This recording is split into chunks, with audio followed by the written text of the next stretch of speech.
Solomon எழுதின பிரசங்கி 5வது அதிகாரம் 1வது வசனம். நீ தேவாலயத்துக்கு போகும்போது உன் நடையை காத்துக்கொள். மூடர் பலியிடுவது போல பலியிடுகிறதை பார்க்கிலும் செவி கொடுக்க சேர்வதே நலம். ஸ்தோத்திரம். தாங்கள் செய்கிறது தீமை என்று அறியாதிருக்கிறார்கள். ஜெபிக்கலாமா? எல்லாரும் ஜெபம் பண்ணுங்க.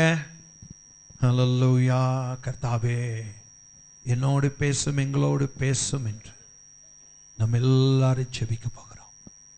என்னோடு பேசும் ஆண்டவரே, எங்களோடு பேசும், என்னோடு பேசும், எங்களோடு பேசும். ஹல்லேலூயா. சொல்லுங்க. தாகமுள்ளவன் மேல் தண்ணீரையும், ஹல்லேலூயா, வறண்ட நிலத்தின் மேல் ஆறுகளையும் ஓட செய்கிறவர். தாகத்தோடு ஜெபிக்கும் போது தம்முடைய வார்த்தைகளை ஜலமாய் கர்த்தர் நம் மத்தியிலே ஊற்றுவார். Praise you Lord. எங்களை அன்பாய் நேசிக்கிற எங்கள் பரிசுத்த தகப்பனே, என்னை அல்லாமல் உங்களாலே ஒன்றுமே செய்யக்கூடாது என்று சொன்னவரே, வானத்திலும் பூமியிலும் சகல அதிகாரமும் படைத்தவரே, எங்கள் பரிசுத்த தகப்பனே, இந்த அருமையான நேரத்துக்காக நாங்கள் உம்மை துதிக்கிறோம். கிருபை மிகுந்த உம்முடைய அற்புத முகத்தை நாங்கள் நோக்கி பார்க்கிறோம். உம்முடைய பலன் தேவை, உம்முடைய ஞானம் தேவை, உம்முடைய கிருபை தேவை, உம்முடைய ஒத்தாசை தேவை. அந்த ஒத்தாசையை, அந்த கிருபையை கத்திருந்த நேரத்தில் தேவன் நீர் கட்டளையிடுவீராக. ஞானமற்றவன் ஞானத்தை தாரும், திக்குவாய் என் மந்த நாவுள்ளவன் உம்முடைய கிருபையை தாரும். கர்த்தாவே, உம்முடைய பிள்ளைகளுக்கும் தேவையான நல்ல ஆலோசனைகளை கட்டளையிட்டு உம்முடைய பிள்ளைகள் இந்த நாளிலே ஆசீர்வதிக்கப்பட உம்மை நோக்கி நாங்கள் செபிக்கிறோம். உம்முடைய பிள்ளைகளோடு கர்த்தர் நீர் இடைப்படும். தொடர்ந்து ஆசீர்வதியும். அவர்கள் இருதயத்திலே நல்ல நிலங்களாய் கர்த்தர் நீர் அவர்களை மாற்ற நாங்கள் கெஞ்சுகிறோம். இயேசுவின் நாமத்தில் ஜெபிக்கிறோம் நல்ல பிதாவே, ஆமென். வாசிங்க. நீ தேவாலயத்துக்கு போகும்போது, நீ தேவ ஆலயத்துக்கு போகும்போது உன் நடையை காத்துக்கொள். உன் நடையை காத்துக்கொள். மூடர் பலியிடுவது போல உன்னுடைய நடையை, தேவ ஆலயத்துக்கு போகும் நீ உன் நடையை நீ காத்து கொள்ளாவிட்டால் உன்னுடைய பலி, தேவ ஆலயத்துக்கு போய் நீ பலியிடுகிறாய் அல்லவா, ஆராதிக்கிறாய் அல்லவா, அந்த ஆராதனை எப்படி இருக்குன்னு சொல்லி கேட்டா, மூடர்கள் பலியிடுவதை போல பலியிடுவதை பார்க்கிலும் செவி கொடுக்க சேர்வதே நலம். அப்ப நீங்க பலியிடுகிற பலி எப்படி இருக்கும்? மூடர்கள் பலியிடுகிற பலி போல இருக்கும். எப்படி இருக்கும்? மூடர்கள் பலியிடுகிற பலியை போல இருக்கும். இந்த வசனத்திலே சொல்லப்பட்டிருக்கிறது, தேவ ஆலயத்துக்கு போகும்போது உன் நடையை காத்துக்கொள். இதுல ஏதோ ஒரு சின்ன தப்பு இருக்கிற மாதிரி இருக்குல்ல, இருக்கா இல்லையா? அது என்னன்னு சொல்லுங்க பாப்போம். நீ தேவாலயத்துக்கு போகும்போது நடக்க கூடாதா? அதுலதான் அந்த வார்த்தையில் ஏதோ ஒரு, எனக்கு புரியல, ஏதோ ஒரு தப்பு இருக்கிற மாதிரி இருக்கு. நம்ம அதான் பண்ணிக்கிட்டு இருக்கோம். இப்ப தேவாலயத்துக்கு போகும்போது உன் நடையை காத்துக்கொள், மற்ற நேரம் உங்க நடையை காத்துக்கொள்ளாதே. உன் இஷ்டம் போல இரு, உன் இஷ்டம் போல இரு. தேவாலயத்துக்கு போகும்போது உன் நடையை காத்துக்கொள்.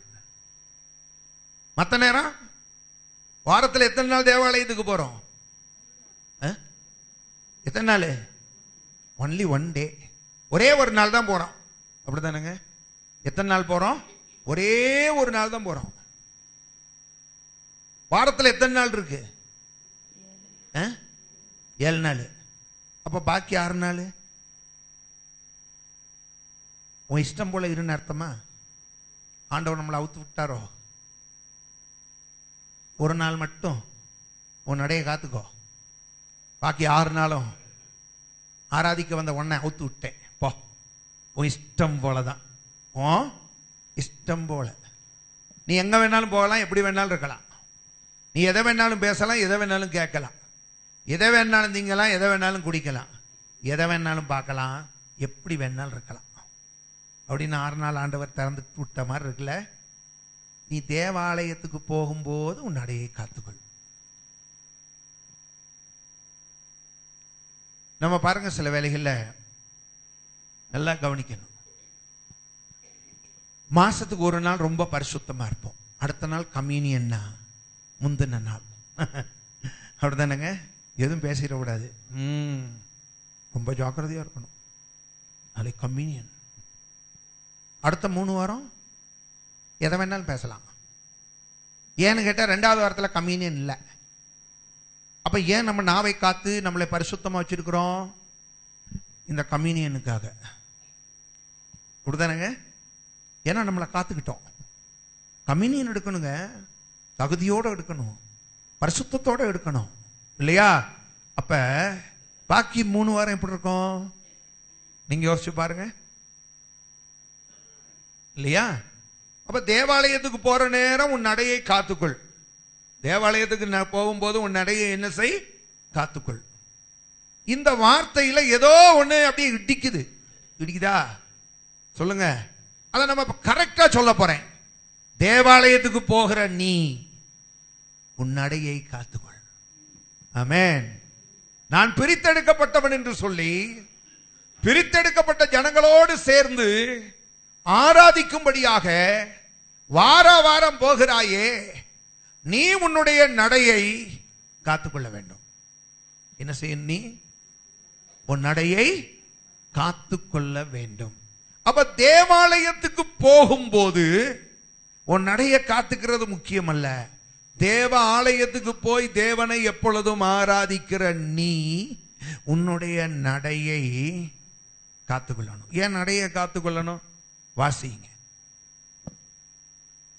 நீதிமொழிகள் 20வது அதிகாரம். நீதிமொழிகள் 20வது அதிகாரம் 11வது வசனம். பிள்ளையானாலும் அதன் செய்கை சுத்தமோ செம்மையோ என்பது அதன் நடக்கையினால் விளங்கும். நடக்கையினாலே விளங்கும். ஏன் நடைய காத்துக்கணும்? தேவ ஆலயத்துக்கு போகிற நீ உன்னுடைய நடையை காத்துக்கொள்ள வேண்டும். தேவ ஆலயத்துக்கு போறல்ல, இந்த அனுபவம் ஒரு காலத்துல நம்ம வாழ்க்கையில இல்லாம இருந்துச்சு. தேவாலயத்துக்கு போறதுனால நமக்கு ஒரு பெரிய கசப்பா இருக்கும். தேவாலயத்துக்கு போறதுனால நமக்கு எப்படி இருக்கும்? கசப்பா இருக்கும். அப்ப தேவாலயத்துக்கு போகாம இருந்த ஒரு காலம் உண்டு.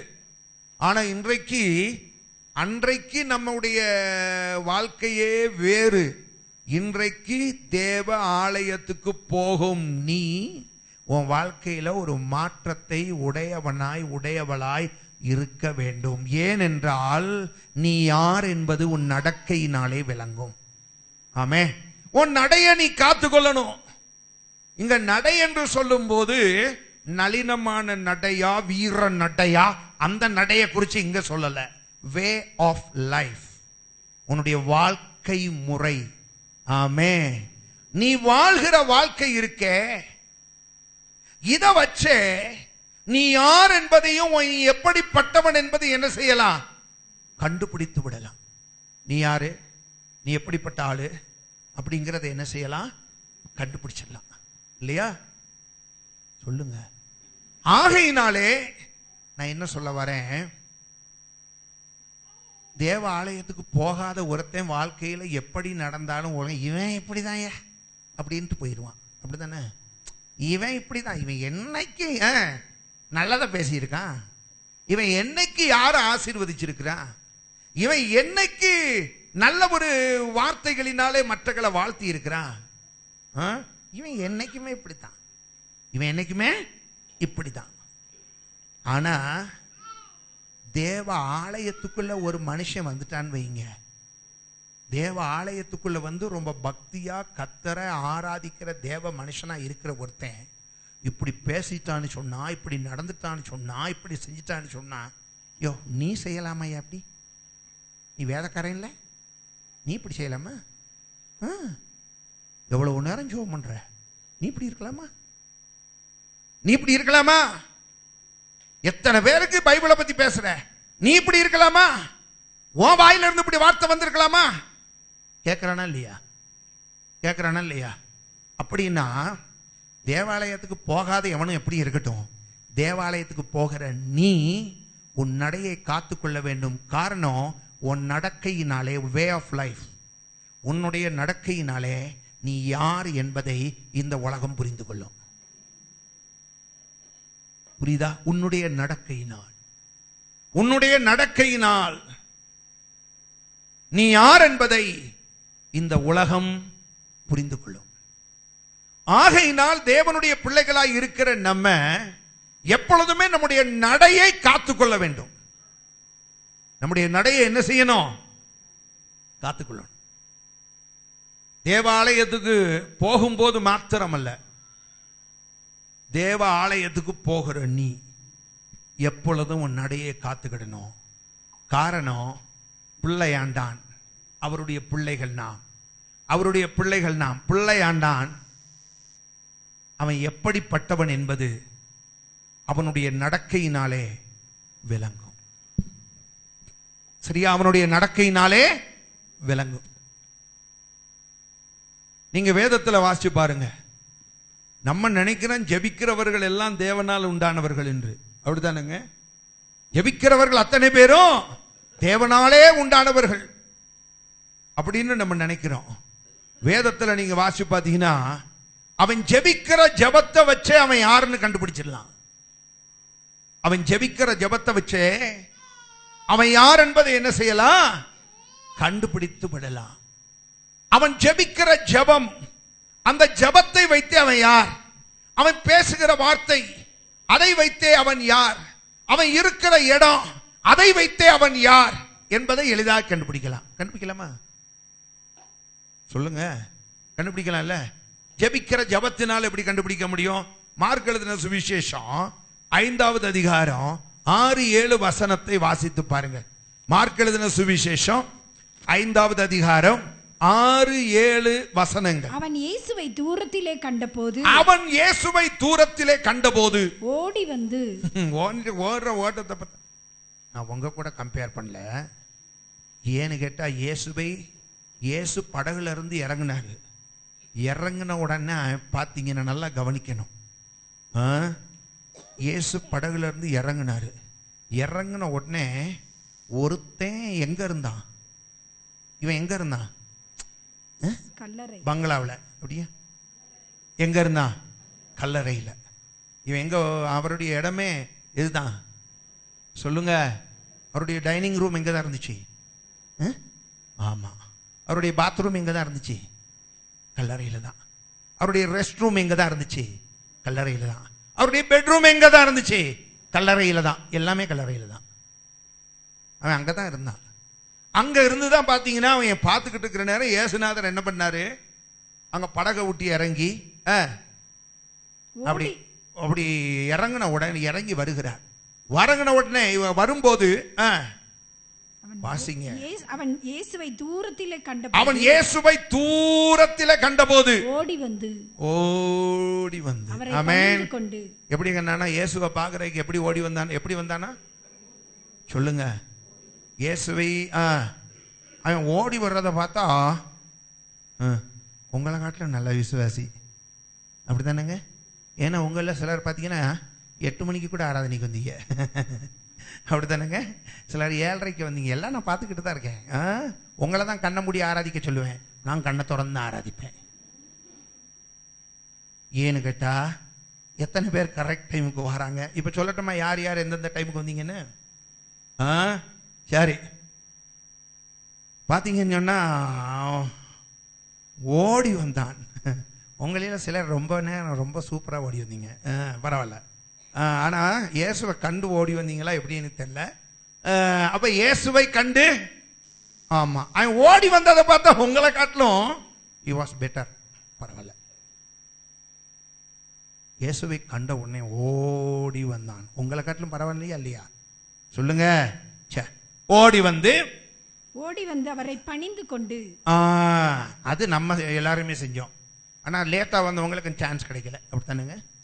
ஆமா, அவரை பணிந்து கொள்ள வாய்ப்பு கிடைக்கல. இயேசுவே உன்னதமான தேவனுடைய குமாரனை ஆராதிச்சான். லேட்டா வந்தவங்களுக்கு அந்த வாய்ப்பும் கிடைக்கல. அதனாலதான் சொல்றேன், ஓடி வந்துருங்கன்னு. ஆமென். அப்படித்தானுங்க? கல்யாண வீட்டுக்கு போற நேரம் சில சொல்லிட்டு போவாங்க, ஏன் சீக்கிரமா போ, கடைசியில் பார்த்தீங்கன்னா சாம்பார் கிடைக்காது, ரசம் தான் கிடைக்கணுமா. அப்ப சாம்பாரெல்லாம் ரசம் ஆகிறதுக்கு முதல்ல நம்ம என்ன செய்யணும் சொல்லுங்க. அதுக்கு உதாரணம் சொல்றான். இதே மாதிரி தான் போன வாரம் ஒரு கல்யாணத்துக்கு போனேன். கொஞ்சம் லேட் ஆச்சு. பார்த்தீங்கன்னு சொன்னால் ஒன்றுமே கிடைக்காம போச்சு. கடைசியில் பாயாசம் மட்டும்தான் குடிச்சிட்டு வந்தேன். அந்த கல்யாண வீட்டில் பாயாசம் மட்டும் கிடையாது, இந்த கல்யாண வீட்டில் பிரசங்கம் மட்டும் கிடையாது. அந்த கல்யாண வீட்டில் பாயாசம் மட்டும் கிடையாது, இந்த கல்யாண வீட்டில் பிரசங்கம் மட்டும் கிடையாது. புரியுதா? லேட்டா வந்ததுனால அது மட்டும்தான் கிடைச்சது. அவனுக்கு பாயாசம் மட்டும்தான் கிடைச்சது. சிலருக்கு பார்த்தீங்கன்னா உங்களில் இங்கே என்னெல்லாம் இருந்துச்சுங்கிறீங்க, எத்தனை ஆராதனை, இப்போ ஆராதனையில் எத்தனை பகுதி, ஏகப்பட்ட வெரைட்டி இருந்துச்சு.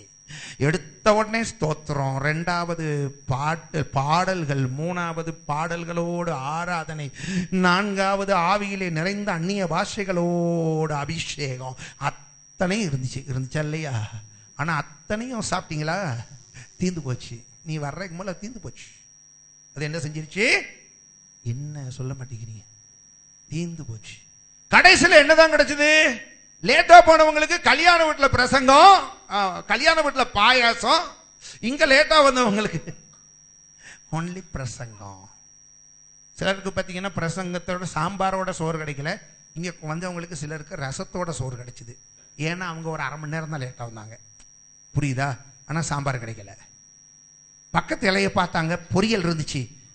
பிரதர் எனக்கும் அந்த பொரியல் கொடு. நான் இல்லை சார், தீர்ந்து போச்சுனா. ஏன் இல்லை?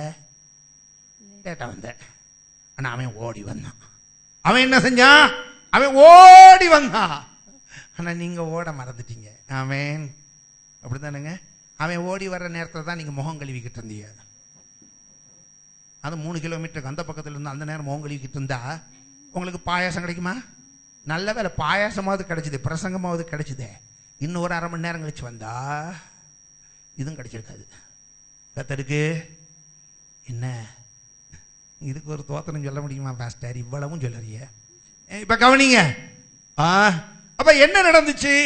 அடுத்தது பாத்தீங்கன்னு சொன்னா, அவன் வந்தான், ஓடி வந்தான், பணிந்து கொண்டான், ஆராதித்தான். ஓடி வந்தான், பணிந்து கொண்டான், ஆராதித்தான். ஆண்டவரை தேடி ஓடுறவங்களுக்கு என்னெல்லாம் உண்டு? ஆண்டவரை காணலாம், சொல்லுங்க, ஆராதிக்கலாம், பணிந்து கொள்ளலாம்.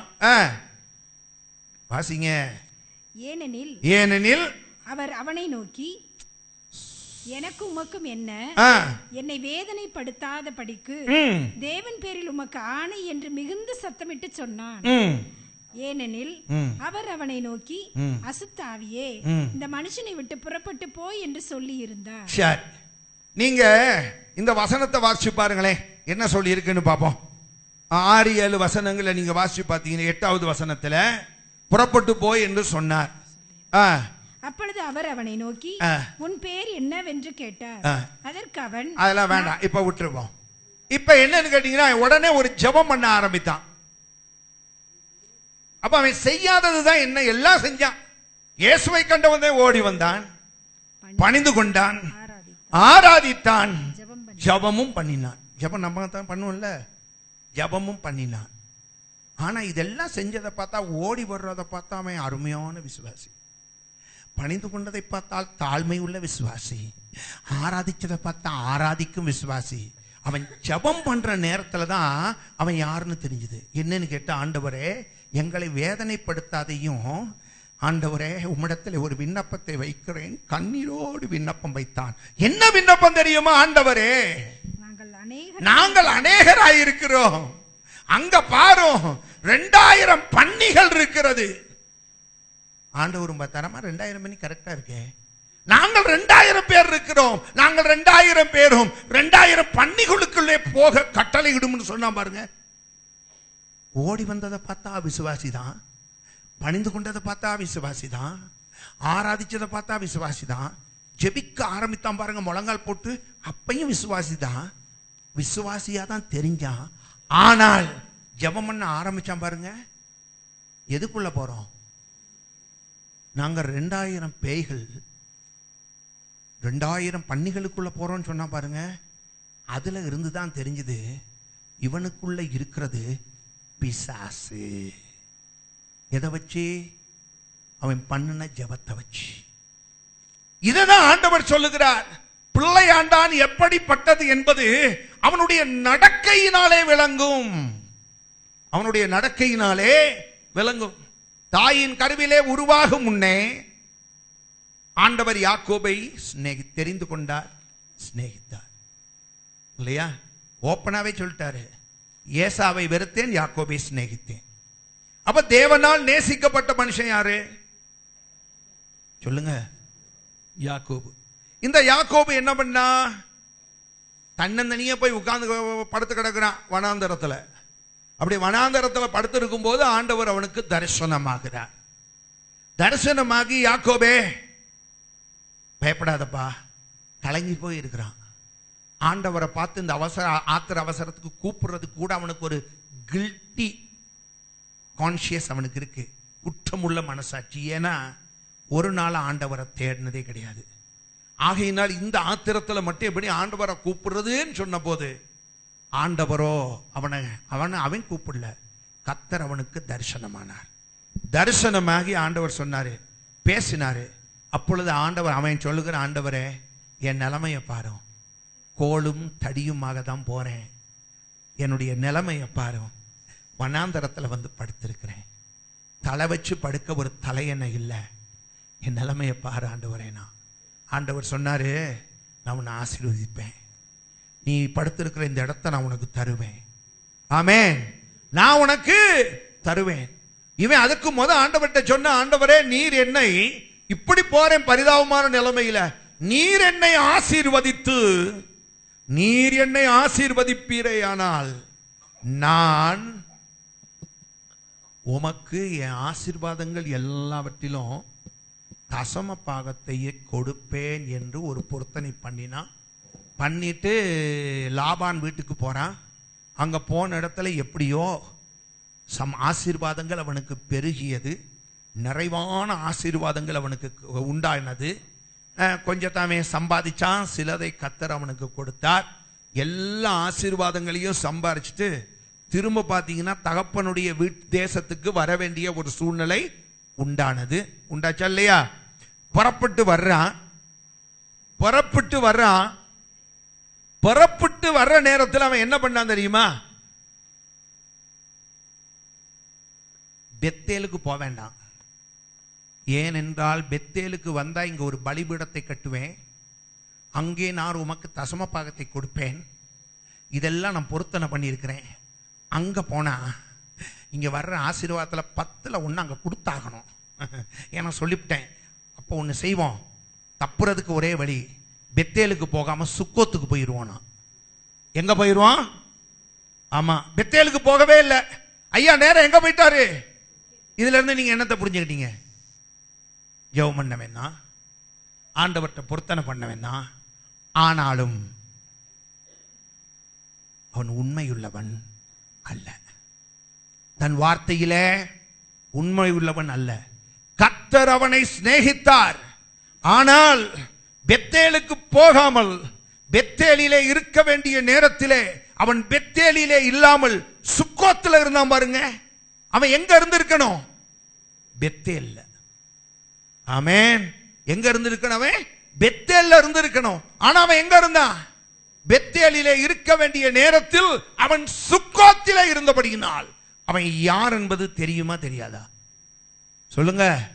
இன்னும் ஏமாத்திர புத்தி மாறாதவன், பரிபூரணமாய் ரட்சிக்கப்படாதவன், முழுவதுமாய் தன் உள்ளத்திலே மனமாற்றம் அடையாதவன் யாரு? அதுக்கப்புறம் பார்த்தீங்கன்னு சொன்னா ஆண்டவர் அவன் வாழ்க்கையில இன்னும் சில சிக்ஷைகளையும் இன்னும் சில பாடுகளையும் குடும்பத்தில் சில அவமானங்களையும் கர்த்தர் அனுமதித்து அதுக்கப்புறம் பார்த்தீங்கன்னா பெத்தேலுக்கு போறான். எங்க போறான்? அதுக்கப்புறம் போறான் பெத்தேலுக்கு.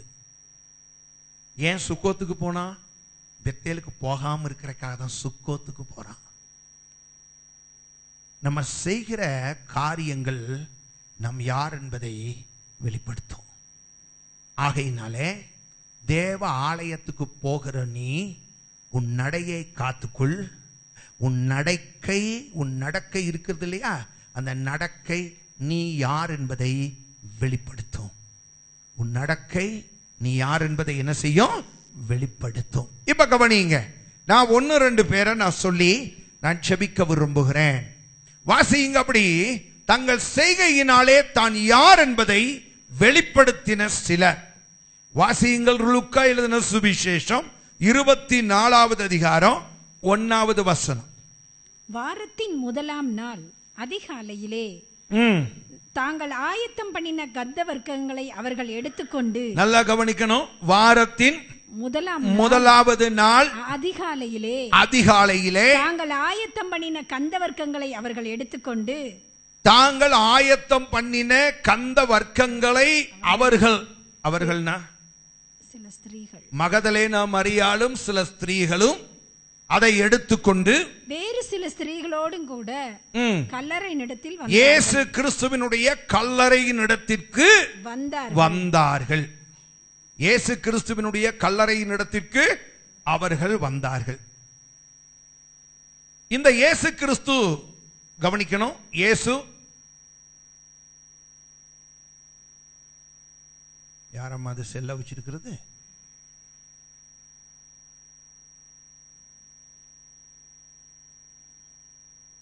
கவனிங்க. இயேசு கிறிஸ்து சிலுவையிலே அறையப்பட்டார். இயேசு கிறிஸ்து அடக்கம் பண்ணப்பட்டார். இயேசு கிறிஸ்து அடக்கம் பண்ணப்பட்டார். இது வெள்ளிக்கிழமை முடிஞ்சது. இப்ப என்ன நடந்துச்சுன்னு கேட்டீங்கன்னா, வாரத்தின் முதலாவது நாள், அது எந்த நாள்? ஞாயிற்றுக்கிழமை. ஞாயிற்றுக்கிழமையில மரியாள் அந்த சூழ்நிலையை நீங்க பார்க்கணும். இயேசு கிறிஸ்து கொலை செய்யப்பட்டார்.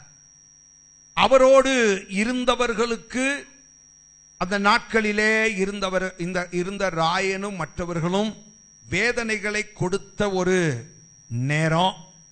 சரியா?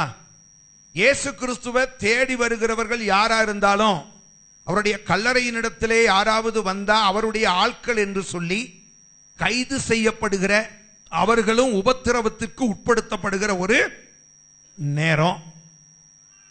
மொத்தத்தில் சொல்ல போனா, இயேசுவை தேடுகிறவர்களுக்கும் இயேசுவை பின்பற்றுகிறவர்களுக்கும் இயேசுவின் கல்லறையினிடத்திலே வருகிறவர்களுக்கும் துன்பங்கள் கிடைக்கக்கூடிய ஒரு நேரம். இப்படிப்பட்ட ஒரு சூழ்நிலையில மகதலேனா மரியாளும் அவளோடு கூட இருந்தவர்களும் இயேசு கிறிஸ்துவினுடைய கல்லறையினிடத்திற்கு வருகிறார்கள். இயேசு கிறிஸ்துவினுடைய கல்லறையினிடத்திற்கு என்ன செய்கிறார்கள்? வருகிறார்கள். எப்ப வந்தாங்களா? வாரத்தின் முதலாம் நாள், வாரத்தின் முதலாவது நாள் அதிகாலையிலே தாங்கள் ஆயத்தம் பண்ணின. நீங்க 20வது யோவான் 20:1 வாசிங்க. யோவான் 20:1. வாரத்தின் முதல் நாள் காலையில் அதிக இருட்டோடே. நல்லா கவனிக்கணும். இதுல இன்னும் யோவான் இன்னும் தெளிவாக எழுதுகிறார். வாரத்தின் முதல் நாள் காலையில் அதிக இருட்டோடே மகதலேனா மரியாள். அப்ப அதிக இருட்டோடேன்னு சொன்னா, அவ எந்த அளவுக்கு ஆண்டவரை இந்த வசனத்திலிருந்து நம்ம அவ செய்த காரியத்தை வைத்து நீங்க இப்ப சொல்லணும். வாரத்தின் முதல் நாள் அதிக இருட்டு. சரியா? வாரத்தின் முதல் நாள், அந்த முதல் நாளிலே அதிக இருட்டு என்று சொன்னால் முதல் நேரம் அதிக இருட்டோடே மகதலேனா மரியாள் கல்லறையினிடத்திற்கு வந்து அவ எங்க வரா? கல்லறையினிடத்திற்கு அவள் வந்தாள்.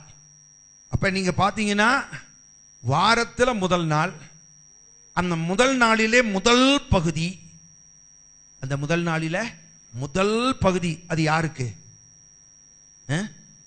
ஆமா. அப்படின்னு சொல்லிட்டு அவ வீட்டிலேயே இருக்கல, இருட்டோட எங்க போகிறா சொல்லுங்க? அவ கூட எந்த பாதுகாப்புக்கு யாரும் வரல. அவ கூட இருந்ததெல்லாம் யாருன்னு கேட்டீங்கன்னா பெண்கள். சீஷர்கள் எல்லாம் என்ன செய்யறாங்க? இயேசு கிறிஸ்துவை சிலுவையில் அரைஞ்ச உடனே ஓடி போயிட்டாங்க. ஓடி போய் உயிருக்கு ஆபத்து வந்துருமோன்னு பயந்துகிட்டு அவர்கள் ஒரு அறைக்குள்ள போய் அறையை நல்லா இறுக்கமா பூட்டிட்டு உள்ள உட்கார்ந்து இருக்கிறாங்க. யாரு? ஆமா, நீங்க பாத்தீங்கன்னு சொன்னா சீஷர்கள் கதவை திறக்கவே சொல்லுங்க இல்ல. இயேசுநாதர் கூட கதவை தட்டிட்டு உள்ள வரல, கதவெல்லாம் அடைக்கப்பட்டிருக்க உள்ள இறங்கிட்டாரு இயேசுநாதர். ஏன் அப்படி வந்தாரு? தட்டினா இவன் திறக்க மாட்டான்னு தெரியும். இவன் பயந்து அரண்டு உருண்டு உள்ள போய் உட்கார்ந்துருக்கான். யாரு? ஆமா, அதுல சீஷர்கள்ல நீங்க பாத்தீங்கன்னு சொன்னா ஒருத்தன் சொல்லுகிறான். மத்தேயு 26வது அதிகாரம் 35வது வசனத்தை வாசிங்களேன். சீஷர்களிலே ஒருவன் அதற்கு பேதுரு, நான் உம்மோடே மரிக்க வேண்டியதா, ஆண்டவரே நான் உம்மோடே கூட மரிக்க வேண்டியதா இருந்தாலும் மறுதலிக்க மாட்டேன், நான் உம்மை மறுதலிக்க மாட்டேன். உம்மோடு சாகிறதுக்கு ஆயத்தமா இருக்கிறவனிலே ஒருவன் நான் சாவுக்கு பயந்தவன் அல்ல, உம்மோடு சாவதற்கு நான் ஆயத்தமா இருக்கிறேன், மரணத்துக்கு கூட பயப்படாத மனுஷன் நானு அப்படின்னு அவன் சொன்னான். சொல்லிவிட்டு எங்க உட்காந்துருக்கான்? அறையை பூட்டிக்கிட்டு உள்ள சீல் பண்ணிக்கிட்டான். அறைய உள்ள உட்காந்துக்கிட்டு மூச்சு விடுறது கூட சத்தம் கேட்கல. புரியுதா? இருமடா, டேய் மெதுவா இருமுடா, தும்மாதடா, உனக்கு இந்த நேரம் தான் தும்மல் வருதா அப்படின்னு சொல்லி திட்டுகிற அளவுக்கு பயந்து போய் ஒடுங்கி போய் நடுங்கிக்கிட்டு உள்ள உட்கார்ந்து இருக்கிற நேரம். அப்ப ஆம்பளைகளே, அது இயேசுவோடு கூட இருந்த ஆம்பளைகளே, பயந்து போய் அறைக்குள்ள உட்கார்ந்து இருக்கிற நேரம் ஒரு பெண் அவள் என்ன செய்கிறாள் என்று சொன்னால், தன்னோட இன்னும் சில பெண்களை கூட்டிக் கொண்டு அவள் எங்கே போகிறாள்? வாரத்தின் முதல் நாள். இப்போ உங்களை மாதிரி டைமே இல்லாம 7 மணினாலும் 7:30க்கும் போகலாம், 8 மணிக்கும் போகலாம், ஏன்னு கேட்டா ஞாயிற்றுக்கிழமை எப்ப வேணாலும் போகலாம் அப்படின்னு அவன் நினைக்கல. அந்த நாள்ல கூட வாரமா இருந்தாலுமே முதல் நாள் அவருக்கு தான். ஆமென். அந்த முதல் நாள்ல கூட முதல் பகுதி அவருக்கு தான். யாருக்கு? என்ன சொல்ல மாட்டேங்கிறீங்க? ஆமென். வாரத்துல முதல் நாள் யாருக்கு தான்? அவருக்கு தான். அந்த முதல் பகுதி யாருக்கு தான்? அவருக்கு தான். ஆமென். அந்த முதல் பகுதி என்று சொல்லும் போது இருட்டு. எப்படிங்க? இருட்டு. அந்த இருட்டுல அவ எங்க போறா? இயேசு கிட்ட போறா. இயேசுவின் கல்லறையின் இடத்துக்கு சொல்லுங்க அவ போகிறா. பயம் இருக்குமா இருக்காதா? சொல்லுங்க. இருட்டுல மார்க்கெட்டுக்கு கூட போகலாம், இருட்டுல டைகர்களுக்கு போக முடியுமா? சொல்லுங்க. இருட்டுல பஸ் ஸ்டாண்டுக்கு கூட போகலாம், ஆனா இருட்டுல பிருந்தாவன் பக்கத்துல இருக்கிற நம்ம சுடுகாட்டுக்கு போக முடியுமா? பரிசுத்தவான்கள் தான் அடக்கம் பண்ணப்பட்டிருக்கிறாங்க. எத்தனை பேர் போக முடியும்? பயம் இருக்குமா இல்லையா? இருக்குமா இருக்காதா? சொல்லுங்க. இருக்குல்ல. அப்படிப்பட்ட ஒரு நிலைமையில ஒரு பெண் என்று சொன்னால் பலவீன பாண்டம். பெண் என்றால் யாருங்க? பலவீன பாண்டம். அந்த பலவீனமான அந்த பாண்டம் எங்க போறாளா? கல்லறையின் இடத்துக்கு போகிறா. எப்படி? இருட்டோட அவள் போகிறாள். பயம் இருக்குமா இருக்காதா? பயம் இருக்குமா இருக்காதா? பைபிள்ல என்ன தெரியுமா சொல்லி இருக்கு? பூரண அன்பு பயத்தை புறம்பே தள்ளும். இதுல இருந்து நீங்க என்ன புரிஞ்சுக்கிட்டீங்க? மரியாளை போல ஆண்டவரை நேசித்தவர்கள் யாருமே இல்லை. ஆமென். ஆமென். நான் எப்படி சொல்றேன்? மரியாள் எனக்கு ஒண்ணு விட்ட சகோதரி அல்ல. மரியாள் குடும்பத்துக்கு என் குடும்பத்துக்கு எந்த சொந்த பந்தம் எதுவும் இல்லை. ஆனா அவள் செய்த கிரியைகளை வைத்து நான் சொல்லுகிறேன், மரியாளை போல இயேசுவை நேசித்தவர்கள் யாருமே இல்லை. ஆமென். பயம் இருக்கு, பயம் இருக்கு, பயம் இருக்கு. இருட்ட குறித்த பயம் உண்டு, ராணுவத்தை குறித்த பயம் உண்டு, ராயனை குறித்த பயம் உண்டு, கல்லறையை குறித்த பயம் உண்டு, எல்லா பயமும் உண்டு. ஆனாலும் இயேசுவின் மேல் வச்சிருந்த அன்பு இருக்கு பாருங்க, பயத்தை புறம்பே தள்ளிருச்சுன்னா நீங்க என்ன புரிஞ்சுக்கிறீங்க? மரியாளை போல இயேசுவின் மேல் அன்பு எனக்கு கூட இல்லை. புரிஞ்சுக்கிட்டீங்கல்ல? நீங்க இப்ப கம்பேர் பண்ணி பாருங்க. ஒரு பக்கம் நீங்க, இன்னொரு பக்கம் மகதலேனா மரியாள். இப்ப நீங்க சொல்லுங்க பாப்போம். நான் இயேசுவை ரொம்ப நேசிக்கிறேன், மரியாள் சொல்லுங்க. நீங்க ஆண்டவர் மேல அன்பு இல்லாதவர்கள் நான் சொல்லவே இல்லை. நீங்கள் ஆண்டவரை நேசிக்கிறவர்கள், நீங்கள் ஆண்டவரை நேசிக்கிறவர்கள். ஆனாலும் மரியாளை போல அன்பு என்கிட்ட இல்லை. மரியாள் அளவுக்கு அன்பு என்கிட்ட இல்லை. மரியாளை போல அன்பு என்னிடத்துல இல்ல. அப்ப மரியாள் எப்படிப்பட்டவா சொல்லுங்க? மரியாள் எப்படிப்பட்டவா? தேவனிடத்தில அளவில்லாத அன்புடையவள். ஆமென். தேவனிடத்தில அளவில்லாத அன்புடையவள். நீங்க வேதத்துல வாசிச்சு பாருங்க, இயேசு கிறிஸ்துவோடு கூட 3 வருஷம் 3.5 வருஷம் ஊழியம் செய்தவர்கள் எல்லாம் உண்டு. இயேசு கிறிஸ்து வேதம் சொல்லுகிறது மரியாளுக்கு முதலாவது தரிசனமானார். யாருக்கு சொல்லுங்க? யாருக்கு? மரியாளுக்கு ஆண்டவர் முதலில் தரிசனமானார். வேற யாருக்குமே இயேசு கிறிஸ்து தரிசனம் கொடுக்கவில்லை. காரணம் என்ன தெரியுமா? என் வாழ்க்கையில முதல் பகுதி இயேசுவுக்கு, என் நாளில் முதல் பகுதி இயேசுவுக்கு, என் ஆசீர்வாதத்தின் முதல் பகுதி இயேசுவுக்கு. எல்லாவற்றிலும் ஆண்டவருக்கு முதல் என்றால் ஆண்டவர் சொன்னாரு, உயிர்த்தெழுந்த எனக்கும் முதல் யார் என்றால் மரியாள் தான். ஆமென். நல்லா புரிஞ்சுக்கணும். ஆமென். எத்தனை பேர் நீங்க ஆண்டவருடைய பார்வையில் நான் தான் ஃபர்ஸ்டா இருக்கணும்னு நினைக்கிறீங்க? ஆண்டவருடைய ஆசீர்வாதத்தில் நான் தான் ஃபர்ஸ்டா இருக்கணும்னு எத்தனை பேர் நினைக்கிறீங்க? ஆண்டவருடைய வார்த்தைகளை கேட்பதில் நான் தான் ஃபர்ஸ்டா இருக்கணும் அப்படின்னு யார் எத்தனை பேர் நினைக்கிறீங்க? வேதம் சொல்லுகிறது, நீ முதலிடம் கொடுத்தால் அவருடைய உள்ளத்திலே நீ முதலிடம் பெறுவாய். ஆமென். அல்லேலூயா. வேதம் என்ன சொல்லுகிறது? என்னை கனம் பண்ணுகிறவனை நான் கனம் பண்ணுவேன், என்னை கனம் பண்ணுகிறவனை நான் கனம் பண்ணுவேன். எப்படி? எனக்கு முதலிடம் கொடுத்தால் அவனுக்கு என் உள்ளத்துல முதலிடம், எனக்கு முதலிடம் கொடுத்தால் என் ஆசீர்வாதத்திலே அவனுக்கு முதலிடம். ஆமென். என் ஆசீர்வாதத்துல முதலாவது இடம் யாருக்கு தான்? அவனுக்கு தான். என் உள்ளத்துல யாருக்கு முதலிடம்? எனக்கு முதலிடம் கொடுப்பவன் எவனோ அவனுக்கு என்னிலும் முதலிடம். அல்லேலூயா. வேதத்துல நீங்க வாசி பாருங்க, ஆண்டவர் முதல் அப்படியே சொல்லி இருக்கு. மரியாளுக்கு, மகதலேனா மரியாளுக்கு ஆண்டவர் முதலாவது தரிசனமானார். அல்லேலூயா. பேதுருவுக்கு கிடைச்சதா ஸ்லாக்கியம்? இல்ல. யாக்கோபுக்கு கிடைத்ததா? இல்ல. யோவானுக்கு கிடைத்ததா? இல்லை. யாருக்கு கிடைத்தது? காரணம் என்ன தெரியுமா? என்றைக்கு மரியாள் பிசாசின் பிடிகளில் இருந்து இயேசு கிறிஸ்துவினாலே விடுவிக்கப்பட்டாலோ அன்றிலிருந்து அவள் ஒரு தீர்மானம் எடுத்தாள், முதல் அவரே. ஆமென். எப்படிங்க? முதல் அவரே.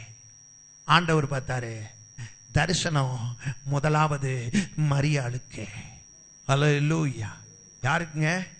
மரியாளுக்கு தான் முதல் இடம். ஆமென். ஆண்டவர் பேரில் அவள் வைத்திருந்த அன்பு பாருங்க, பாருங்க, நல்லா கவனிக்கணும். அவளுக்கு தெரியும் கல்லறைக்கு பக்கத்துல ராணுவ வீரர்கள் அங்கே இருக்கிறார்கள், ஆயுதங்களோடு இருக்கிறார்கள் அவருக்கு தெரியும். ஆனாலும் கூட ஆண்டவர் அவ என்ன செய்யறான்னு கேட்டீங்கன்னா, இயேசு கிறிஸ்துவை தேடி அங்கே போகிறாள். இயேசு கிறிஸ்துவின் கல்லறைக்கு அவ என்ன செய்கிறா? போகிறா. ஆமென். நல்லா கவனிக்கணும். ஆண்டவர் பேரில் வச்சிருந்த அன்பு அவளை தான் வீட்டுக்குள்ள அடக்கி வைக்க முடியல. ஆமென். அல்லேலூயா. ஆராதிக்க வர்றவங்க என்னங்க அர்த்தம்? இன்னைக்கு ஓய்வு நாள் தானே, ஓய்வு நாள் தானே. அன்பு இருந்து ஆராதிக்க வரணும். ஆமென். எப்படிங்க? அன்பு இருந்து ஆராதிக்க வரணும். மரியாள் ஆண்டவர்கிட்ட இன்னைக்கு போய் நான் ஆராதிச்சுட்டேன்னு வைங்க, எனக்கு ஏதாவது ஒரு ஆசீர்வாதம் கிடைக்கும்னு வரல. அன்பின் நிமித்தம் எதையும் எதிர்பார்க்காமல் ஆண்டவரை ஆராதிக்க வந்தாள். ஆமென். எதையும் அவ என்ன செய்யல? ஆராதிக்க வந்தா. ஆனா அன்றைக்கு அவ பாருங்க, அன்போடு ஆராதிக்க வந்தா. ஆனா எப்படிப்பட்ட சூழ்நிலை தெரியுமா? கண்ணீர் அவளுடைய உள்ளத்துல இருந்துச்சு. கண்ணீரோட தான் வந்தா, அழுதுகிட்டே தான் வந்தா. இயேசு கிறிஸ்துவை இழந்த அந்த துக்கம் அவளால தாங்க முடியாம தான் வந்தா. ஆனாலும் துக்கமும் கண்ணீரும் தன்னிலே நிறைந்திருந்த போதிலும், தன்னுடைய இருதயத்தை அவைகள் இடித்து பிழிந்து கொண்டிருந்த போதிலும் இயேசுவை தேடி வந்தா. ஆமென். அல்லேலூயா. துக்கம், துயரம், வேதனை எவைகள் இருந்தாலும் அவ கட்டடிக்கல. அவன் ஆண்டவரை தேடி வந்தா. நடந்த சம்பவம் என்ன தெரியுமா? போகும்போது கண்ணீரோட போகல, கண்ணீரோட போகல. காரணம் என்ன தெரியுமா? ஆண்டவர் என்னை இவ்வளவு அன்போட தேடி வந்திருக்கிற இவா திரும்பவும் கண்ணீரோட போனா என்னை இவா தேடி வந்ததுல அர்த்தமே இருக்காது. கண்ணீரோட வந்த இவா களிபோட போகணும். ஹல்லேலூயா. மகிழ்ச்சியோட போகணும். ஆமென். ஆமென். இவ வெறுமையா போகக்கூடாது, நல்ல செய்தியோட போகணும். இவ வெறுமையா போகக்கூடாது, துக்கத்தோட போகக்கூடாது. கண்ணீரோட வந்தவா கண்ணீரோட போகக்கூடாது, மகிழ்ச்சியோட போகணும். கர்த்தர் மரியாளுக்கு நல்ல ஒரு செய்தி கொடுத்தார். நான் உயிரோட இருக்கிறேன், போய் சொல்லுனார். ஆமென். நான் சாகல. Good news. ஹல்லேலூயா. ஆண்டவரை அன்போடு தேடி வருகிறவனுடைய உள்ளத்திற்கு கர்த்தர் எப்பொழுதும் நல்ல ஒரு செய்தியை வச்சிருப்பாரு. என்ன விசுவாசிக்கிறீங்களா? நல்ல ஒரு செய்தி. அந்த செய்தியோட தான் கர்த்தர் அவனை திரும்ப அனுப்புவார். அவன் வெறுமையாய் போக மாட்டான். ஆமென். ஆண்டவர் சமூகத்துக்கு வர்ற நேரம், இன்னைக்கு ஐயோ ஞாயிற்றுக்கிழமை அன்னைக்கு சர்ச்சுக்கு வர போகணும்ல அப்படின்னு சொல்லக்கூடாது. ஆமென். மரியாள் மாதிரி முதல் நாளே எல்லாம் ரெடி பண்ணி வச்சிடணும். நீங்க அதை வாசிச்சு பாருங்க லூக்காவில். முதல் நாளே செய்ய வேண்டியதெல்லாம் செஞ்சு வச்சுட்டு, ஏன்னா அவளுக்கு தெரியும் காலையிலேயே எந்திரிச்சு இவைகளை எல்லாம் செய்து கொண்டிருந்தால் நமக்கு காலதாமதமாகிவிடும். ஆண்டவரை தேட, அவரை முதலாவது தரிசிக்கிறது நான் தான் இருக்கணும். எப்படிங்க சொல்லுங்க? எங்க சபையில முதல் ஸ்தோத்திரத்தை போட வேண்டியது நான் தான் இருக்கணும் அப்படின்னு சொல்லி வரும்போது நீ வெறுமையா திரும்பி போக மாட்ட, நல்ல செய்தியோடு போவாய். துக்கத்தோடு வந்த நீ களிப்போடு போவாய், கண்ணீரோடு வந்த நீ கண்ணீர் துடைக்கப்பட்ட நிலைமையிலே போவாய். ஆமே. வந்த வண்ணமாய் ஒரு போதும் கர்த்தர் தாகத்தோடும் தன் சமூகத்திலே தன் மேல் வைத்திருக்கிற அன்பின் நிமித்தமும் வருகிற ஒருவரையும் கர்த்தர் வெறுமையாய் தேவ சமூகத்தை விட்டு வெளியே அனுப்புவதே இல்லை. ஆமே. இப்ப மரியாள் எப்படிப்பட்டவா? எங்கேயாவது அவ சொல்லி இருக்கிறாளா நான் ஆண்டவர் மேல ரொம்ப அன்பு வச்சிருக்கேன்னு? இல்ல, எங்கேயும் சொல்லல. நான் தான் சொல்றேன். அவளுடைய கிரியைகளை வைத்து பூரண, அதாவது பயத்தை எல்லாம் தள்ளிட்டு வந்தா பரவாயில்ல. கூட இருக்கிற பெண்கள் சொல்லி இருப்பாங்க, இந்த நேரம் போறமே அந்த கல்லறை பக்கத்துல 2 பேர் அன்னைக்கு நிறுத்தி வச்சிருந்தாங்களே ஆயுதத்தோடு, அவர்கள் பிடித்தால் என்ன செய்வது? பிடிக்கட்டும். ஆமென். அவர்களை குறிச்செல்லாம் நம்ம பயப்படக்கூடாது. அவர்களை குறிச்செல்லாம் நம்ம என்ன செய்யக்கூடாது? பயப்படவே கூடாது. பூரண அன்பு பயத்தை புறம்பே தள்ளும். நீங்க இப்ப மரியாளுக்கு ஒரு பேர் கொடுக்கறேன்னா என்ன செய்வீங்க? என்ன பேர் கொடுப்பீங்க? இயேசுவை அதிகமாய் நேசித்தவர். ஆமென். இன்னும் சொல்றேன், என்னை காட்டிலும் இயேசுவை அதிகமாய் நேசித்தவள். எங்கேயாவது சொல்லி இருக்கிறாளா மரியா? உங்களை காட்டிலும் நான் ரொம்ப ஆண்டவரை நேசிச்சிருக்கேன் எங்கேயாவது சொன்னாலா? இல்ல. அவளுடைய கிரியை அவள் யார் என்பதை வெளிப்படுத்தியது. ஆமென். ஆகையினாலே தான் சொல்லுகிறேன், தேவ ஆலயத்துக்கு போகிற நாம் நம்முடைய நடைகளை மிகவும் ஜாக்கிரதையாய் வைத்துக் கொள்ள வேண்டும். நம்முடைய வே ஆஃப் லைஃப். ஆமென். தேவாலயத்துக்கு போகிற நம்முடைய வாழ்க்கை வழிமுறைகளே வித்தியாசமா இருக்கணும். ஆமென். இரண்டாவது வாசிங்க. இரண்டாவதாக 1 சாமுவேல் 24வது அதிகாரம் 1 முதல் 4 வசனம். சவுல் பெலிஸ்தரை பின்தொடர்ந்து திரும்பி வந்த போது, இதோ தாவீது எங்கேதியின் வனாந்திரத்தில் இருக்கிறான் என்று அவனுக்கு அறிவிக்கப்பட்டது. அப்பொழுது சவுல் இஸ்ரவேல் அனைத்திலும் தெரிந்து கொள்ளப்பட்ட 3000 பேரை கூட்டிக் கொண்டு தாவீதையும் அவன் மனுஷரையும் வரையாடுகளுள்ள கன்மலையின் மேல் தேட போனான். வழியோரத்தில் இருக்கிற ஆட்டு தொழுவங்களிடத்தில் அவன் வந்தபோது அங்கே ஒரு கெபி இருந்தது. அவன் சவுல் மலஜாதிக்கு போனான். தாவீதும் அவன் மனுஷரும் அந்த கெபிகளின் பக்கங்களில் உட்கார்ந்திருந்தார்கள். அப்பொழுது தாவீதின் மனுஷர் அவனை நோக்கி, இதோ நான் உன் சத்துருவை உன் கையில் ஒப்பு கொடுப்பேன், உன் பார்வைக்கு நலமானபடி அவனுக்கு செய்வாயாக என்று கர்த்தர் உன்னோடே சொன்ன நாள் இதுதானே என்றார்கள். ஆண்டவர் என்னைக்கு எங்கேயாவது இப்படி வாக்குத்தத்தம் கொடுத்திருக்கிறாரா? உன் சத்துருவை உன் கையில கொடுப்பேன், நீ அவனை காலி பண்ற நாள், அவனை கொலை பண்ற நாள் இதுதான் சொல்லி எங்கேயாவது ஆண்டவர் சொல்லி இருக்கிறாரா? சொல்லுங்க. எங்கேயுமே ஆண்டவர் சொல்லல. ஆண்டவர் சொன்னது என்னன்னு கேட்டீங்கன்னா, ராஜ்யத்தை உனக்கு தருவேன், அவ்வளவுதான். யாருக்கு கொடுத்திருக்கிறார் வாக்குத்தத்தம்? தாவீதுக்கு கொடுத்த வாக்குத்தத்தம் இதுதான். ராஜ்யத்தை உனக்கு தருவேன். உடனே பாத்தீங்கன்னா இப்ப கெபிக்குள்ள யார் தங்கி இருக்கிறா? தாவீது. அதே கெபிக்குள்ள யாரும் வாரா சொல்லுங்க? சவுலும் வராரு. இப்ப 2 பேரும் ஒரே கெபிக்குள்ள இருக்காங்க. நினைக்கிறேன் அது வந்து பெரிய கெபியா இருக்கும், அப்படித்தானங்க? ரொம்ப பெரிய கெபியா இருக்கும். இல்லாட்டி அவன் ஆளும் இவன் ஆளும் உள்ள போய் தங்க முடியுமா? அங்க நீங்க பாத்தீங்கன்னு சொன்னா இப்ப சவுல் இப்ப எப்படி இருக்கிறார்? அவர் அங்க எங்க சொல்லியிருக்கு, மலை ஜலாதி காளைக்கடன்களை அவர் கழிப்பதற்காக போனார்னு சொல்லப்பட்டிருக்கு. அதெல்லாம் கிடையாது. ஆனா உண்மையா நீங்க பாத்தீங்கன்னா அங்க ரொம்ப களைச்சு போன தாவீது கொஞ்சம் படுத்து தூங்கிட்டான். அதான் உண்மை. பைபிள்ல உள்ளதை மாத்தலாமா நீங்க கேட்கலாம். புரியுதா? நீங்க கொஞ்சம் யோசிக்கணும். எவனாவது ஒருத்தன் காளைக்கடன்களை முடித்து கொண்டு இருக்கும் போது பின்னால போய் அவன் போத்தி இருக்கிற ஷாலை ஒருத்தன் வெட்டி எடுக்க முடியுமா? எவ்வளவு சந்தோஷ். பக்கத்துல போக முடியுமா? அப்படியே அவன் என்ன மப்படிச்சுட்டு உட்கார்ந்துருக்கான். நீங்க யோசிச்சு பாருங்க. அவன் அப்படியா நிதானம் இல்லாம உட்கார்ந்துகிட்டு இருக்கான். தன்னையே மறந்து சுயநினைவே இல்லாம அவன் அப்படியே மலை ஜலாதி கழித்துக் கொண்டு இருப்பான்? இல்ல, அப்படி இல்ல. அவன் அங்க வந்து களைச்சி என்ன செஞ்சிட்டான்? படுத்துட்டான். படுத்த உடனே பாத்தீங்கன்னா கொஞ்சம் தூங்கிட்டான். தூங்கின நேரத்தில் பாத்தீங்கன்னா இப்பொழுது சவுல் தாவீதோடு கூட அவனுடைய ஆட்கள் பேசுகிறார்கள்.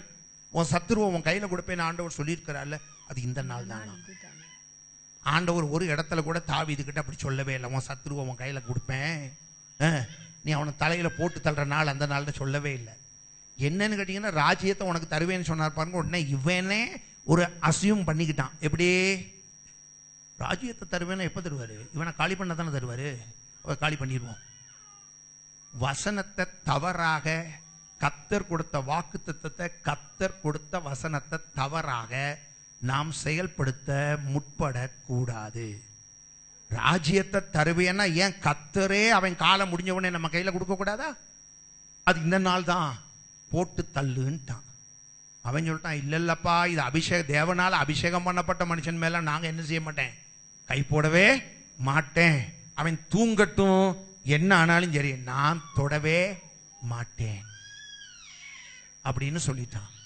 அவ்வளவும் சொன்ன பிறகு நல்லா கவனிக்கணும். அப்ப இவ்வளவும் சொல்லிட்டான் தாவீது. தாவீது சொன்ன பிறகு இப்ப சவுல் முழிச்சிட்டான். தாவீது போயிட்டு கொஞ்சம் தூரத்துல இருந்து சொல்றான், தாவீதே, சவுலே, ராஜாவே, நான் இது என்னுடைய குமாரனாகிய தாவீதின் சத்தம் மாதிரி இருக்கே அப்படின்னு சொல்லி கேட்ட போது, நான் தாவீதே தான். நான் யாரு? நான் தாவீதே தான். நீ சொல்லுகிறபடி நான் தாவீது தான். ராஜாவே பாரு, உம ஷால பாரு என் கையில இருக்கு, நான் வெட்டி எடுத்த துண்ட பாரு. உடனே அவன் பின்னால் எடுத்து பார்க்கிறான். துண்டுல ஒரு பீச காணும். உமக்கு அவ்வளவு பக்கத்துல நான் வந்தேன், உமக்கு அவ்வளவு பக்கத்துல வந்தேன். ஷால வெட்டின எனக்கு உமக்கு கழுத்தை வெட்டுறது ஒன்றும் கஷ்டமே இல்லை.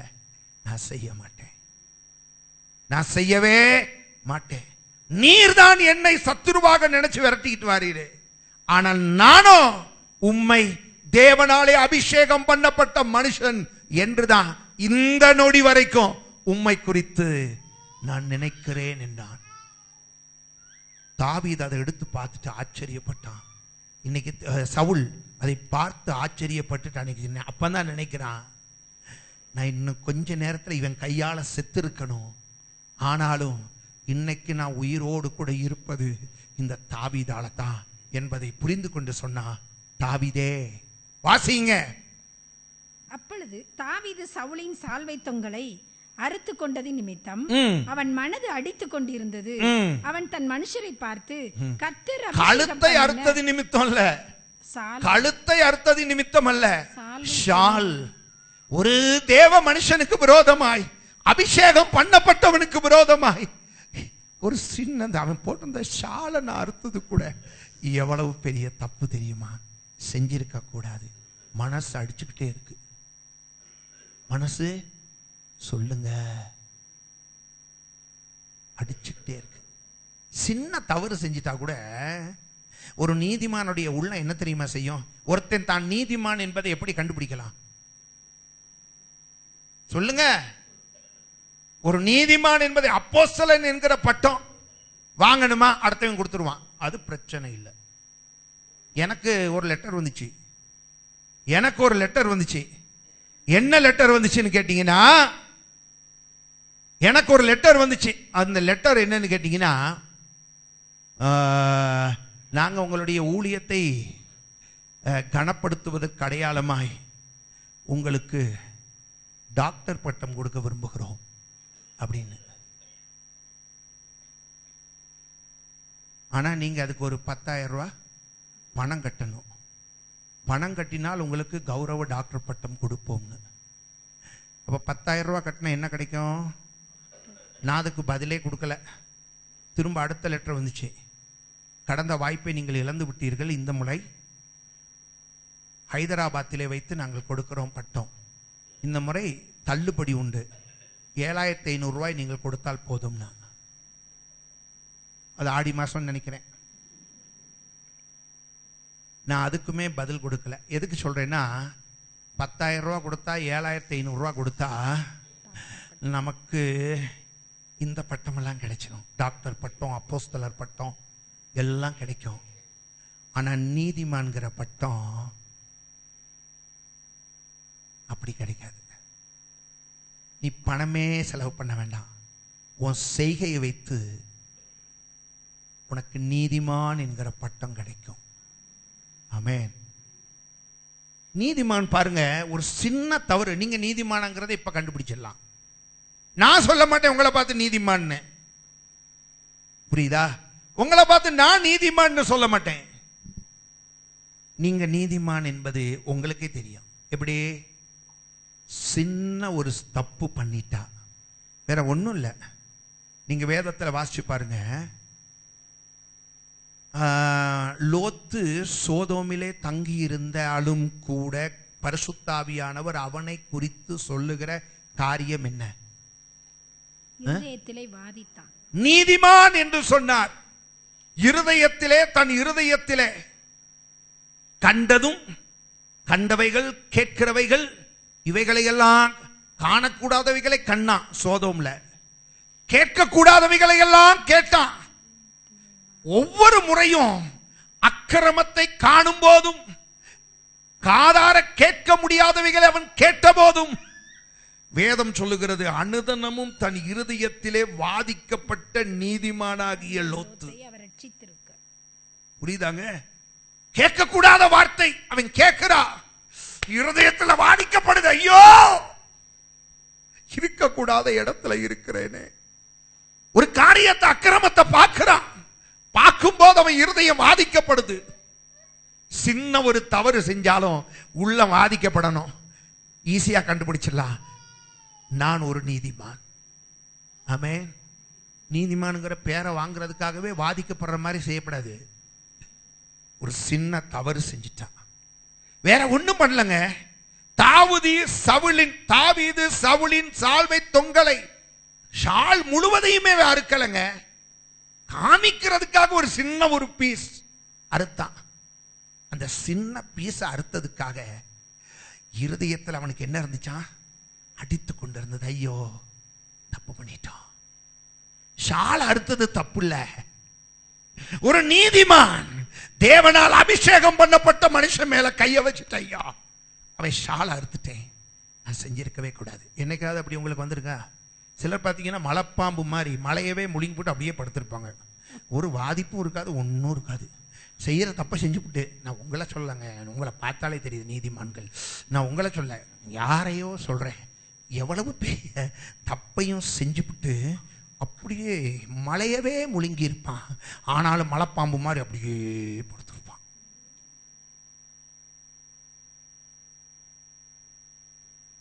தான் சொன்ன பொய்யை குறித்து கொஞ்சம் கூட வருத்தப்பட மாட்டான்.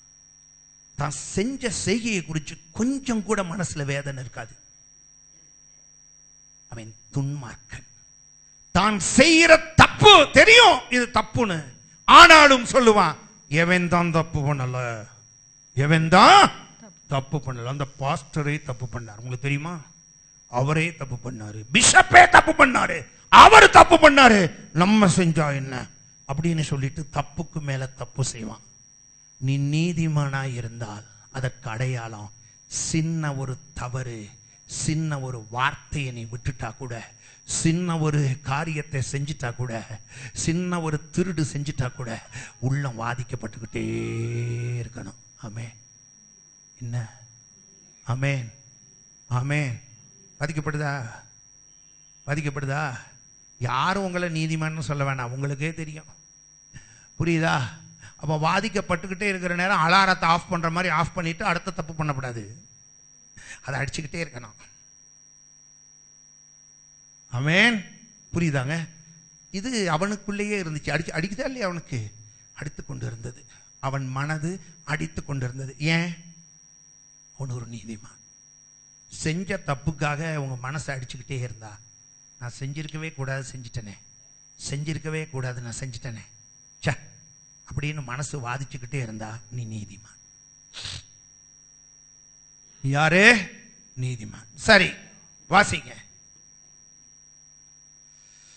அவன் தன் மனுஷரை பார்த்து, கர்த்தர் அபிஷேகம் பண்ணின என் ஆண்டவன் மேல் என் கையை போடும்படியான 17வது வசனம். தாவீதை பார்த்து, நீ என்னை பார்க்கிலும் நீதிமான். என்ன சொன்னா? நீ என்னை பார்க்க. யார் சொன்னது? சவுல். நீ இதுவரைக்கும் அவன் நினைச்சா எனக்கு போட்டி உள்ளவனே வந்தானு. இப்ப அவன் சொன்ன வார்த்தை என்ன தெரியுமா? நீ என்னை பார்க்கிலும் நீதிமான். நீதிமான். நீ எனக்கு நன்மை. எப்படி? அவனுக்கு நல்லா கவனிக்கணும். நீ எனக்கு நன்மை செய்தாய், நன்மை செய்தாய், நானோ உனக்கு தீமை செய்தேன்.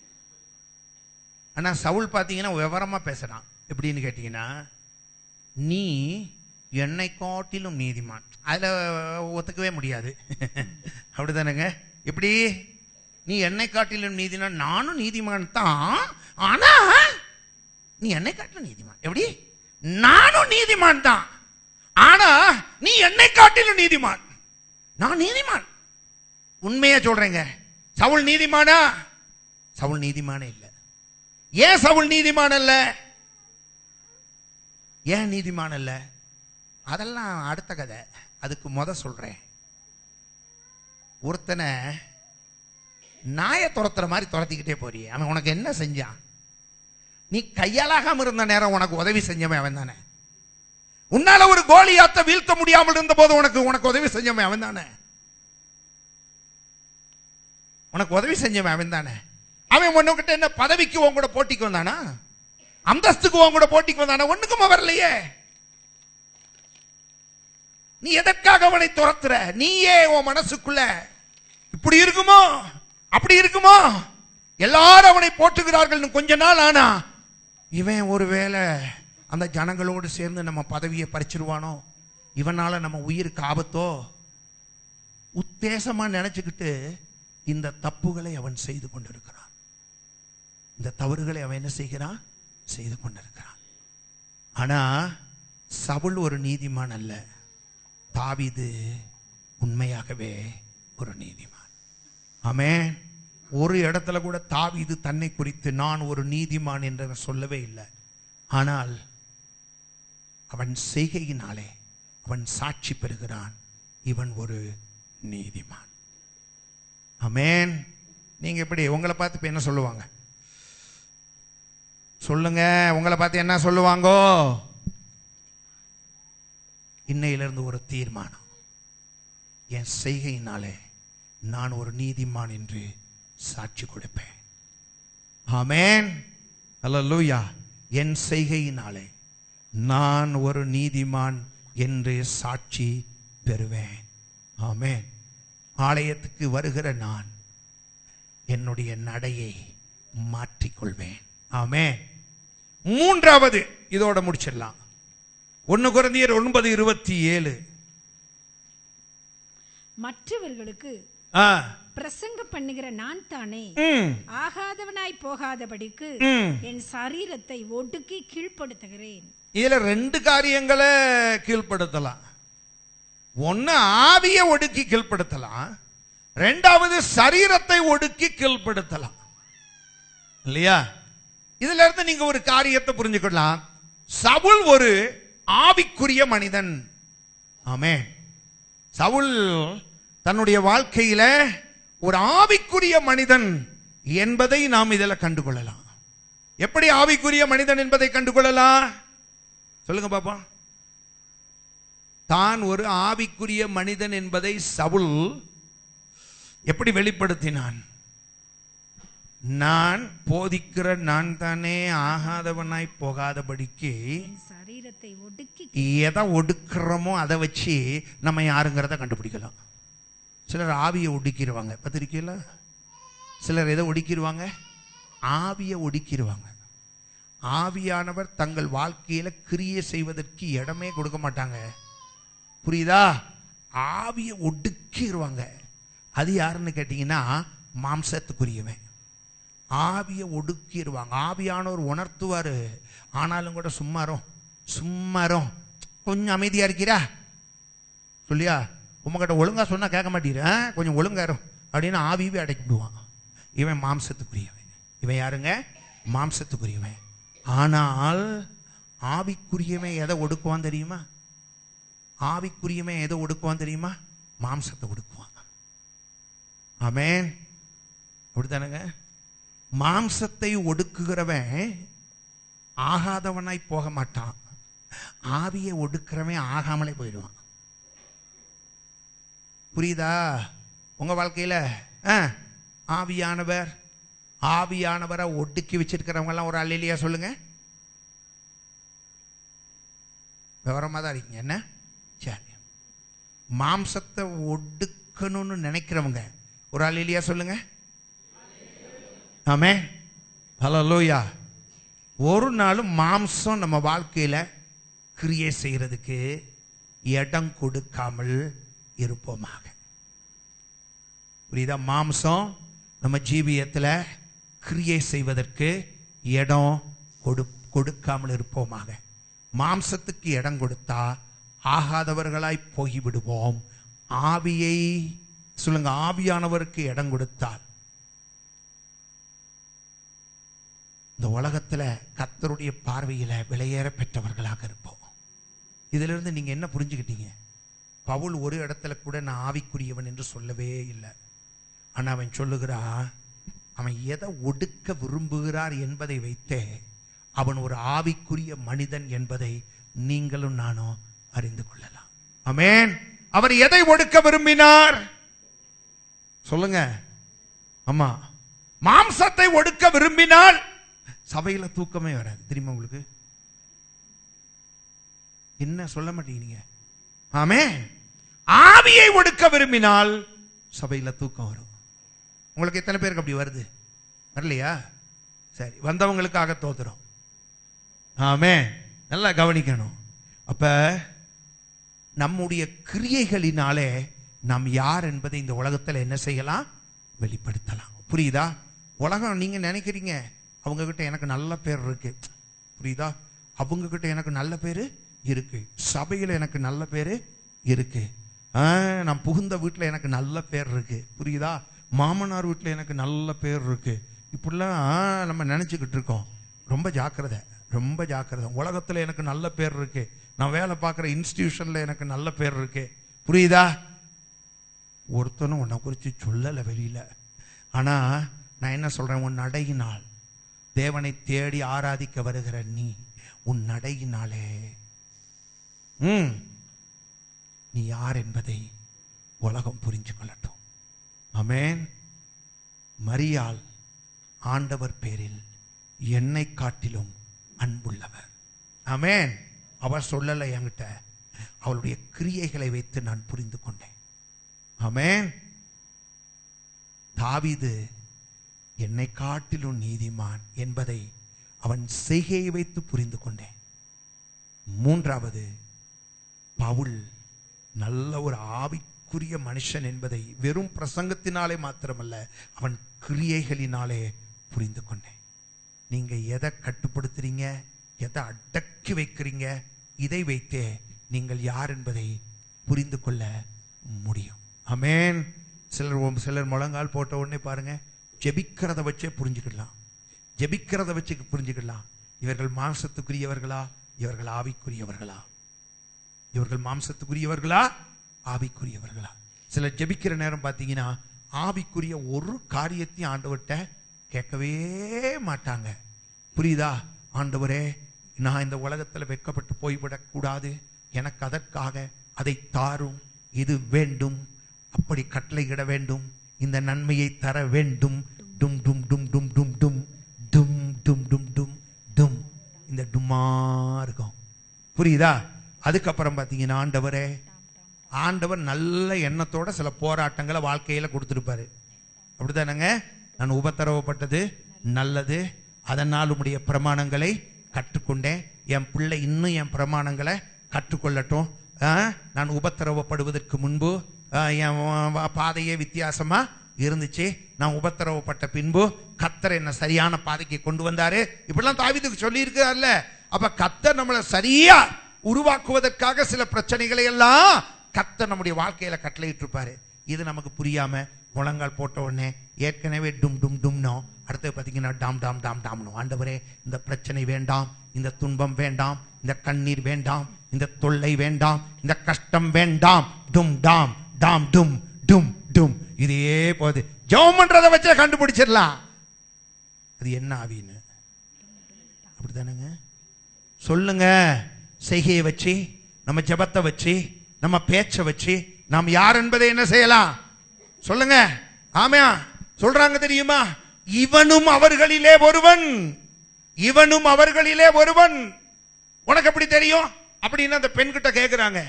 இவனுடைய பேச்சு அதை வெளிப்படுத்துகிறது. சொல்லியிருக்கா இல்லையா? யாரை குறித்து? யாரை குறித்து? பேதுருவை குறித்து. இவனுடைய பேச்சு அதை வெளிப்படுத்துகிறது. அப்படின்னா தேவாலயத்துக்கு போகிற நாம் வாயை காத்துக்கணும், நாவை காத்துக்கணும். வாயை காத்துக்கணும், நாவை காத்துக்கணும், நடைய காத்துக்கணும், உடைய சொல்லுங்க காத்துக்கணும்.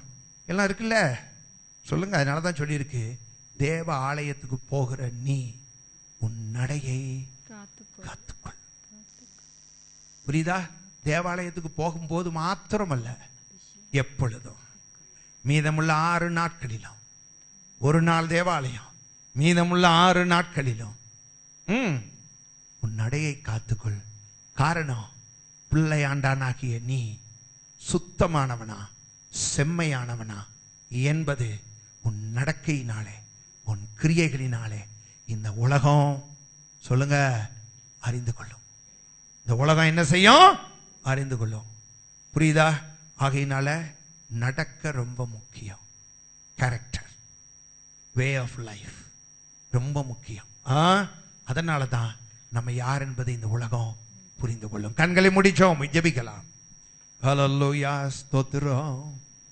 காத்துக்கொள், காத்துக்கொள், பெற்றுக்கொண்ட அபிஷேகத்தை காத்துக்கொள், காத்துக்கொள், காத்துக்கொள், பெற்றுக்கொண்ட அபிஷேகத்தை காத்துக்கொள். பொருட்கள் மேல கண்ணு போச்சுனா போச்சையா ஓ அபிஷேகம். ஆட்கள் மேல கண்ணு போச்சுனா அம்போதாவோ அபிஷேகம். காத்துக்கொள், காத்துக்கொள், பெற்றுக்கொண்ட அபிஷேகத்தை காத்துக்கொள், காத்துக்கொள், காத்துக்கொள், பெற்றுக்கொண்ட அபிஷேகத்தை காத்துக்கொள். இந்த கால வேளையில பிரைஸ் காட், நீங்க யாருன்னு சொல்லி உங்க வீட்டுல பேசுறாங்க, நீங்க யாருன்னு சொல்லி உங்க சபையில பேசுறாங்க, தயவு செய்து யாரும் போக வேண்டாம். பிரைஸ் காட். நீங்க யாரு என்று சொல்லி நீங்க வேலை செய்யற இடத்துல பேசுறாங்க, நீங்க யாருன்னு சொல்லி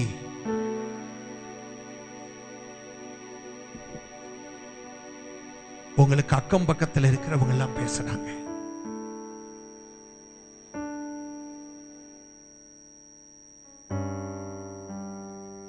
இந்த காலை வேளையில கொஞ்சம் உங்களை ஆராய்ஞ்சு பாருங்க. உங்க நடக்கையினாலே, உங்க செயல்பாடுகளினாலே, உங்க வார்த்தைகளினாலே நீங்க யார் என்பதை இந்த உலகம் அறிந்து கொள்ளட்டும். நீங்க யார் என்பதை இந்த உலகம் அறிந்து கொள்ளட்டும். சொல்லுங்க, ஆண்டவரே, ஆலயத்தில் வந்து ஆராதிக்கிறேன்னா, உம்முடைய சத்தத்தை கேட்கிற நான், ஜெபிக்கிறேன்னா, என்னுடைய கிரியைகளினாலே உம்முடைய நாமம் மகிமைப்பட, என்னுடைய செய்கைகளினாலே உம்முடைய நாமம் மகிமைப்பட வேண்டும். இந்த உலகம் எல்லாரையும் பார்க்கிற மாதிரி பார்க்க கூடாது. எல்லோரையும் குறித்து பேசுவது போல் பேசக்கூடாது. நான் வித்தியாசமானவனாய் இருக்கும்படிக்கு, நான் வித்தியாசமானவனாய் நான் காணப்படும்படிக்கு என்னுடைய நடக்கைகளினாலே நான் இந்த உலகத்துக்கு கிறிஸ்துவை வெளிப்படுத்த, இந்த உலகம் நான் ஒரு நீதிமான் என்பதை கண்டுகொள்ள, இந்த உலகம் நான் ஆண்டவரை நேசிக்கிறவன் என்பதை கண்டுகொள்ள, ஆண்டவரே நான் ஒரு ஆவிக்குரியவன் என்பதை கண்டுகொள்ள, நான் போய் யார்கிட்டையும் சொல்லிக்கிட்டு இருக்க மாட்டேன், நான் ஒரு ஆவிக்குரிய மனுஷன், நான் ஒரு ஆவிக்குரிய மனுஷன் யார்கிட்டையும் சொல்ல மாட்டேன். என் கிரியைகள் அதை வெளிப்படுத்தட்டும் ஆண்டவரே, என் கிரியைகள் அதை வெளிப்படுத்தட்டும் ஆண்டவரே, என் கிரியைகள் அதை வெளிப்படுத்தட்டும் ஆண்டவரே. ஆண்டவரே, அந்த கிருபையை எனக்கு தாரு. Praise you Lord. Hallelujah. எல்லாரும் ஜெபம் பண்ணுங்க, எல்லாரும் ஜெபம் பண்ணுங்க. கர்த்தர் நம்மோடு கூட பேசி இருக்கிறார். கர்த்தாவே, உம்மை என் வாழ்க்கையில பிரதிபலிக்கணும். என்னுடைய நடைகளினால், என்னுடைய கிரியைகளினால் இயேசுவே உம்மை பிரதிபலிக்கணும், உம்மை பிரதிபலிக்கணும், உம்மை வெளிப்படுத்தணும். அந்த கிருபையை தாரும், கிருபையை தாரும், கிருபையை தாரும், கிருபையை தாரும். கர்த்தர் நம்மோடு கூட பேசி இருக்கிறார். தேவன் நம்மோடு கூட பேசி இருக்கிறார். ஹல்லேலூயா. கர்த்தர் பேசின வார்த்தைகளுக்காய் ஹல்லேலூயா. நம்ம எல்லாரும் நம்மை பரிபூரணமாய் கர்த்தருடைய வசனத்துக்கு அர்ப்பணித்து ஹல்லேலூயா ஜெபம் பண்ணுவோம், ஜெபம் பண்ணுவோம். எல்லாரும் ஜெபம் பண்ணுங்க, எல்லாரும் ஜெபம் பண்ணுங்க, எல்லாரும் ஜெபம் பண்ணுங்க. ஹல்லேலூயா, ஹல்லேலூயா, ஹல்லேலூயா. எங்களை அன்பாய் நேசிக்கிற எங்கள் பரலோகத்தின் பிதாவே, எங்கள் பரிசுத்த தகப்பனே, அருமையான இந்த நேரத்துக்காக நாங்கள் உம்மை ஸ்தோத்தரிக்கிறோம். இப்பொழுது உம்முடைய கிருபையின் சன்னிதானத்துல நாங்கள் கடந்து வந்து உங்க அற்புதமான முகத்தை நோக்கி பார்க்க ஆண்டவர் கொடுத்த கிருபைக்காய் நாங்கள் உம்மை ஸ்தோத்தரிக்கிறோம். இப்பொழுதும் உம்முடைய வார்த்தைகளை கேட்டோம். ஒரு விசை ஆண்டவரே, நாங்கள் உம்மேல் அன்பா இருக்கிறது எங்கள் கிரியைகளிலே மகதலேனா மரியாள் போல வெளிப்படுத்த நீர் எங்களுக்கு கிருபை தருவீராக, கிருபை தருவீராக. உம்முடைய வார்த்தைகளை கேட்டிருக்கிறோம் ஆண்டவரே.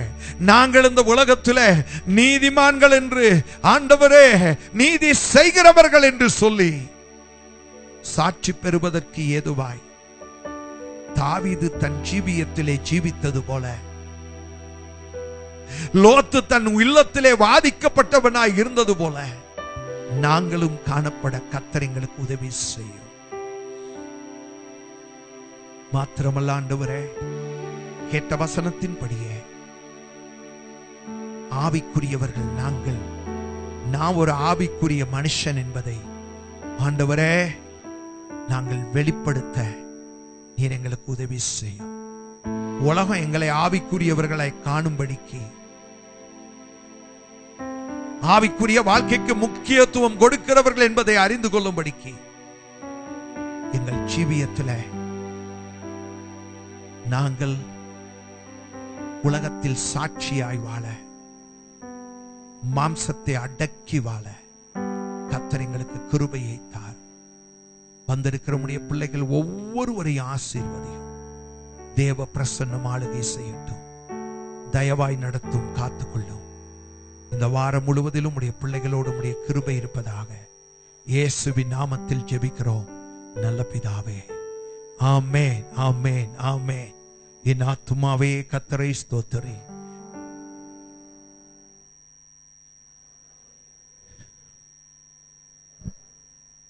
நம்முடைய கர்த்தராகிய இயேசு கிறிஸ்துவின் கிருபையும் பிதாவாகிய தேவனுடைய அன்பும் பரிசுத்த ஆவியானவருடைய அந்யோன்ய ஐக்கியமும் சந்தோஷமும் சகவாசமும் நம்முடைய ராஜா இயேசு மகாராஜாவின் வருகை பரியந்தம் இருப்பதாக.